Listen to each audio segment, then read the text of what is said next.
ছাত্রছাত্রীরা পড়া মুখস্থ করে, ভুলে যায় কেন? পাপ করে তাই। ইমাম ইবনুল কাইয়িম রাহমাতুল্লাহ আলাইহি বলছেন, তুমি যদি কোনো কিছু ভুলে যাও, তুমি পাপের মধ্যে নিমজ্জিত আসো, তুমি পাপকে ছেড়ে দাও, আল্লাহ তাআলা তোমার স্মৃতিশক্তিকে বাড়িয়ে দেবে। আর একটা নুকতা হচ্ছে এই যে ফজরের পরে ঘুমাবেন না। ফজরের পরে কি করবেন? আপনার ছেলে মেয়েকে পড়তে বসাবেন, পড়াবেন। ওই সময় ব্রেনটা ফ্রেশ থাকে, পড়া ভালো থাকে। আর পড়ার টেকনিক হচ্ছে যে পড়ার পরে ওটাকে আবার বাড়িতে যাওয়ার সময় মনে করতে হয়, রিকল করতে হয়। আর বাড়িতে গিয়ে লিখে ফেললে আপনার উন্নততর জায়গায় পৌঁছানো যায়।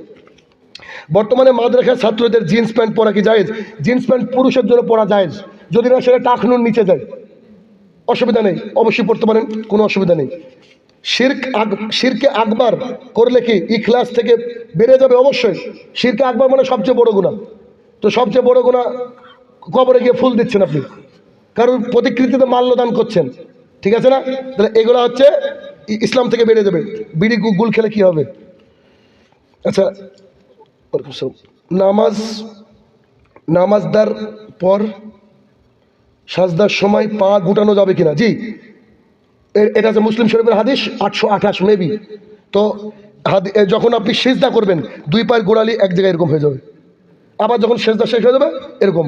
অনেকে বলে যে যাই হোক না কেন, কিয়ামত চলে আসুক, ডান পায়ের আঙুল নড়ানো যাবে না, এগুলো হচ্ছে মেড ইন চায়না, এ হাদিস চলবে না। যখনই সিজদা করবেন গোড়ালিটা কি হবে? এরকম হয়ে যাবে, আর সব কিছু পশ্চিম দিকে থাকবে। আচ্ছা, বিনা অজুতে আজান দেওয়া যাবে কি? জি, আজানের জন্য অজু কোনো শর্ত নয়। কোনো হিন্দু যদি কবরস্থানে টাকা দান করে, সেই টাকা কবরস্থানে লাগাবেন কেন? এত গরিব হয়ে গেছেন আপনারা, বুঝেননি কথা? সমাজদারগুলি ইশারা কাফি। মহিলা মায়াতকে কবরে কে নামাবে? তার যারা মাহরম তারা নামাবে। মহিলারা বেঁচে থাকতো যতটা দামি, মারা যাওয়ার পর ততটা দামি। গোটা পৃথিবী বিক্রি করলে একজন মহিলার দাম হয় না। এই যে মহিলারা মারা যায় আর লোকে দেখতে আসে, এরা জাহালাত, এগুলোকে বদ্ধ করবেন। কারণ মা মরলে বলবেন যে কাউকে দেখতে দেবো না, আমার মায়ের যারা মাহরম তারা দেখবে, বাদ বাকি এলাকার লোক দেখার দরকার নেই। তাবলিগ জামাত সম্পর্কে বলুন, করা যাবে কিনা? জি, তাবলিগ জামাত অবশ্যই করা যাবে, যদি কোরআন দিয়ে বলে। তবে ফাজাইল আমল চলবে না, আর ফাজাইল আমল ছাড়া ওরা চলতে পারবে না, এর বুঝেন। মাইয়াতকে সামনে রেখে তার পরিবারের লোককে নামাজ সম্পর্কে কিছু বলা যাবে কি? এতদিন হয়নি, সেদিন বলে কি কাজ? তবে বললে কাজ হবে কি, 1 থেকে 2 সপ্তাহ ব্যাটারিতে চার্জ থাকবে, 8 দিন পরে দেখবেন আবার গাঁজা খেয়ে বেড়াই, ঠিক না? দেখবেন যার বাড়ির মা মরে যায়, ওকে 2 সপ্তাহ খুব মসজিদে মরে যাবে, এবার মনে হয় মুসল্লি হয়ে গেল, 3 সপ্তাহ পরে ওরা টিকি দেখতে পাওয়া যায় না। মিথ্যা বলছি আমি, বাস্তব প্র্যাকটিক্যাল ফিল থেকে বলছি। মায়াতকে সামনে রেখে পয়সা তোলা যাবে কি? কিসের পয়সা? আল্লাহ, মায়াতকে সামনে রেখে না না না, এগুলো করবেন না। রাসূল সাল্লাল্লাহু আলাইহি ওয়াসাল্লাম বলছে পৃথিবীতে 3টে কাজ খুব দ্রুত করতে হয়।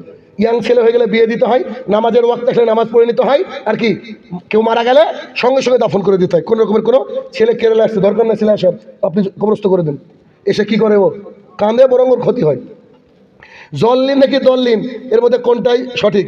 আসলে জুবে নাকি জুবে, মানে জ আর উন্তুজ এর মধ্যে যে জ জ জ এরকম, মানে আমাদের মাখরাজ তো একটু ভিন্ন, আমরা যে দেশের মানুষ আর আরব ভিন্ন, এজন্য একটু তফাৎ আছে। আপনি নিয়াত নিয়ে বলুন, যেটা আপনার কাছে সবচেয়ে সহি মনে হয়, আল্লাহ কবুল করবে। তবে এটা নিয়ে মারামারি করে মসজিদ আলাদা করার দরকার নেই। বিলাল রাদিয়াল্লাহু তাআলা সিন বেরাতো না। আজকের জামানায় যদি বিলাল থাকতো না, তো ঘাট ধাক্কাতে বের করে দিতাম, স্যার নামাজি দিয়ে।